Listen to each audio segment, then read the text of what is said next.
ദൈവ തിരുനാമത്തിന് സ്തോത്രം ചെയ്യുകയും സ്തുതിക്കുകയും ചെയ്യുന്നു. കർത്താവിൻ്റെ സന്നിധാനത്തിൽ നല്ലൊരു ദിവസം കൂടെ ദൈവം നമുക്ക് തന്നതോർത്ത് ദൈവത്തെ വാഴ്ത്തി സ്തുതിച്ചുകൊണ്ട്, പ്രത്യേകിച്ച് അനുഗ്രഹീതമായിരിക്കുന്ന ഈ കർത്തൃദിവസത്തിൽ ദൈവത്തിൻ്റെ വചനവുമായി നിങ്ങളെ സന്ധിക്കുവാൻ ദൈവം തരുന്ന ഈ നല്ല സാവകാശത്തെ ഓർത്ത് ദൈവത്തെ സ്തുതിച്ച് പുകഴ്ത്തിക്കൊണ്ട്, വചനം കേൾക്കാൻ തൽപരരായിരിക്കുന്ന നിങ്ങൾക്ക് ഏവർക്കും യേശു ക്രിസ്തുവിൻ്റെ ധന്യമുള്ള നാമത്തിൽ വിനീതമായ സ്നേഹവന്ദനങ്ങൾ അറിയിച്ചുകൊണ്ട്, രക്ഷിതാവും വീണ്ടെടുപ്പുകാരനുമായിരിക്കുന്ന ദൈവത്തിന് ഹൃദയം നിറഞ്ഞ് സ്തോത്രവും സ്തുതിയും മഹത്വവും കരയേറ്റിക്കൊണ്ട്, ദൈവത്തിൻ്റെ പാദപീഠത്തിൽ ദൈവത്തിൻ്റെ വചനത്തിലേക്ക് നിങ്ങളുടെ ശ്രദ്ധയെ തിരിക്കാൻ കർത്താവിൽ ശരണപ്പെടുന്ന അടിയൻ വളരെ പ്രതീക്ഷയോടെ ദൈവസന്നിധി നമുക്ക് ദൈവശബ്ദത്തിന് കാതോർക്കാം. ഇന്നത്തെ ദൈവിക ആലോചനയ്ക്ക് ആധാരമായി 2 ദിനവൃത്താന്തം 26 അധ്യായം 5 വാക്യം ഞാൻ നിങ്ങളെ വായിച്ചു കേൾപ്പിക്കാം. 2 ദിനവൃത്താന്തം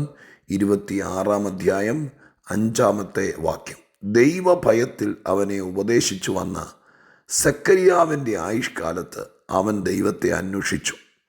അവൻ യഹോവയെ അന്വേഷിച്ച കാലത്തോളം ദൈവം അവന് അഭിവൃദ്ധി നൽകി.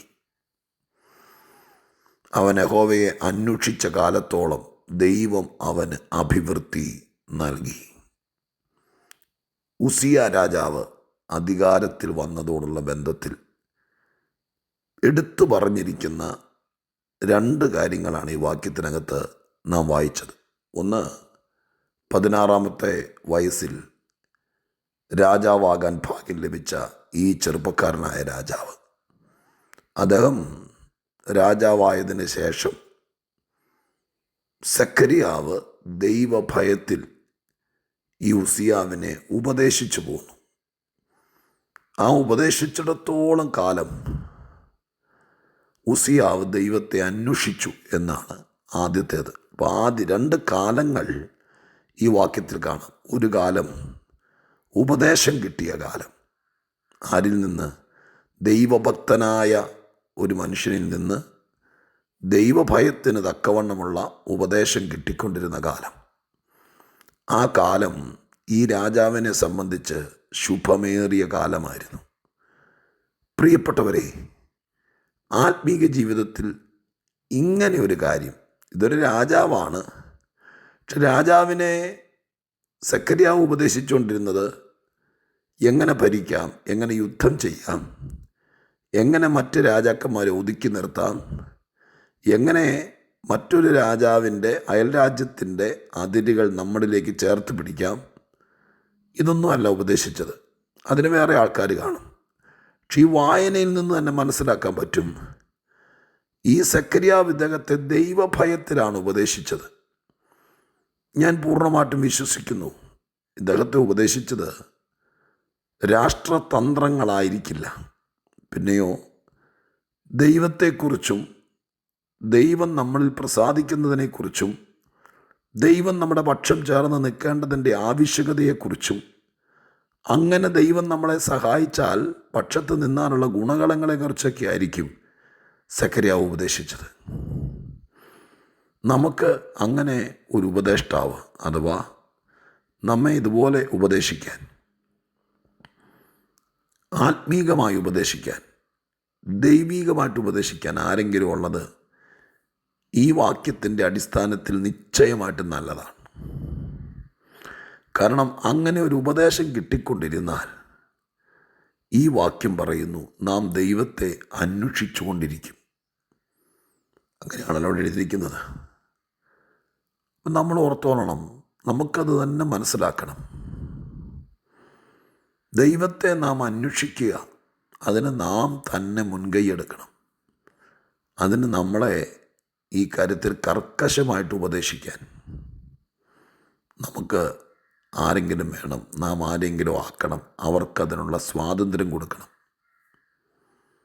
ഉപദേശം കിട്ടിക്കൊണ്ടിരുന്നാൽ നമ്മൾ നന്നാവും. ഉപദേശം കിട്ടിക്കൊണ്ടിരുന്നാൽ നമ്മൾ ആത്മീകരാകും. ഉപദേശം കിട്ടിക്കൊണ്ടിരുന്നാൽ നമ്മൾ ദൈവവുമായിട്ട് ബന്ധമുണ്ട്. ഈ ദൈവത്തെ അന്വേഷിക്കുക എന്ന വാക്കിന് എന്താ അർത്ഥമാക്കേണ്ടതെന്നറിയോ? നമ്മളും ദൈവവുമായിട്ട് നല്ല ബന്ധത്തിൽ പോകുക എന്നതാണ്. ദൈവത്തെ അന്വേഷിക്കുന്നവർ എന്നുള്ള വാക്കുകൊണ്ട് രാവിലെ മുതൽ വൈകുന്നേരം വരെ ദൈവം എന്തിയേ എന്നാ എടുക്കുന്നേ എന്ന് ചോദിച്ചുകൊണ്ടിരിക്കുന്നതിനെക്കുറിച്ചല്ല. ദൈവത്തെ അന്വേഷിക്കുക എന്ന് പറയുന്നത് ദൈവവുമായിട്ടുള്ള ആത്മീകമായ ദൃഢബന്ധം. ആ ബന്ധം നിലനിർത്താൻ വേണ്ടി, അഥവാ ദൈവത്തെ അന്വേഷിക്കാൻ വേണ്ടി സെക്കരിയാവെന്ന ഉപദേഷ്ടാവ്, അദ്ദേഹം തന്നെ വന്നതാണോ, അദ്ദേഹത്തെ ആരെങ്കിലും നിർബന്ധിച്ചാക്കിയതാണോ, ഉസിയാവ് വിളിച്ചതാണോ, ഉസിയാവും ഈ സെക്കരിയാവും തമ്മിലുള്ള ബന്ധമൊന്നും നമുക്കറിയില്ല.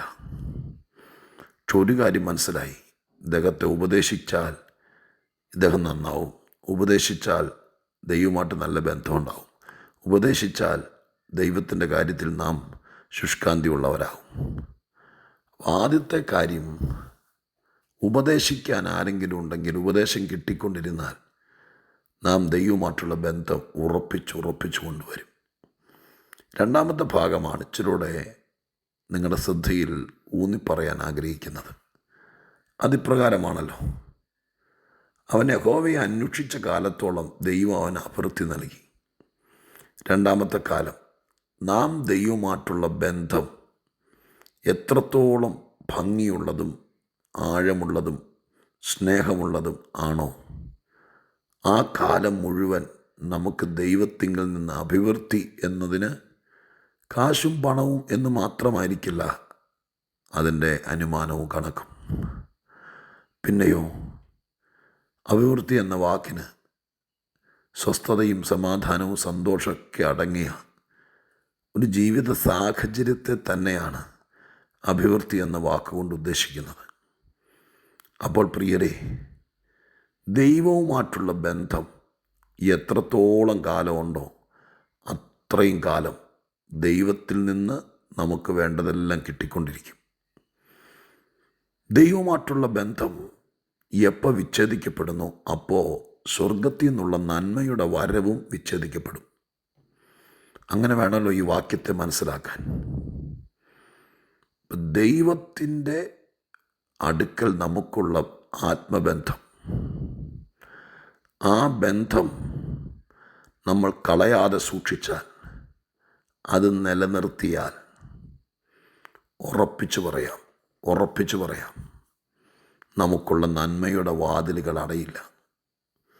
തത്വത്തിൽ ഇതെല്ലാം നമ്മൾ മനസ്സിലാക്കുമ്പോൾ നമ്മുടെ ചുറ്റുപാട് നമുക്ക് വിരോധമായി എന്തൊക്കെ കാര്യങ്ങൾ നടന്നാലും നാം ദൈവവുമായിട്ടുള്ള ബന്ധം ആഴമായിട്ട് നിലനിർത്തിക്കൊണ്ടിരുന്നാൽ ഉറപ്പ്, സ്വർഗസ്ഥനായ ദൈവത്തിൻ്റെ നന്മകൾ ആര് തടയാൻ നോക്കിയാലും തടയാൻ പറ്റില്ല. കാരണം വരുന്നത് ദൈവത്തിൽ നിന്നാണ്.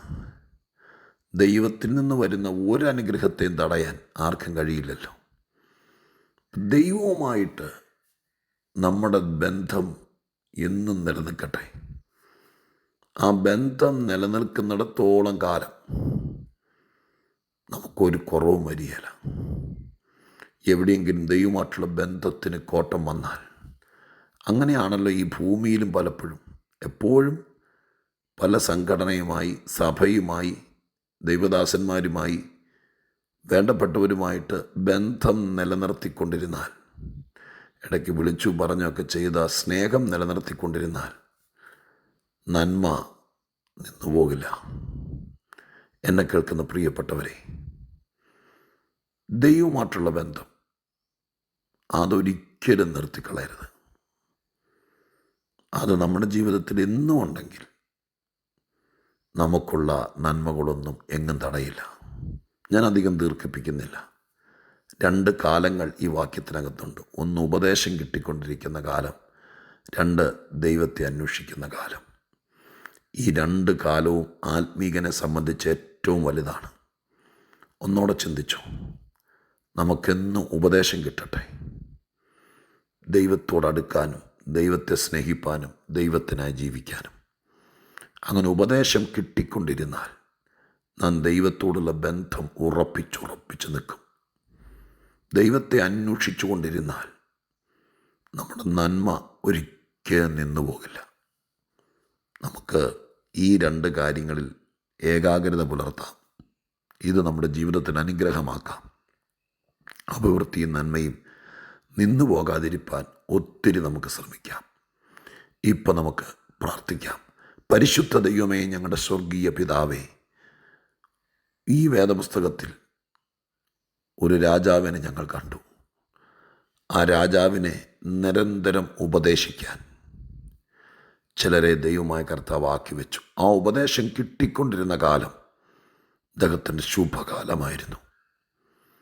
അത് നിമിത്തം ദൈവമായിട്ടുള്ള ബന്ധം അദ്ദേഹത്തിന് ദൃഢമാക്കാൻ പറ്റി. അങ്ങനെ ആ ബന്ധം ദൃഢമായിട്ടുണ്ടായിരുന്നിടത്തോളം കാലം അങ്ങയുടെ പക്കൽ നിന്നുള്ള നന്മകൾ നിൽക്കാതെ അഭിവൃദ്ധി വരുത്തി. അപ്പാ, ഈ ഗുണപാഠം ഞങ്ങൾ സ്വീകരിക്കുന്നു.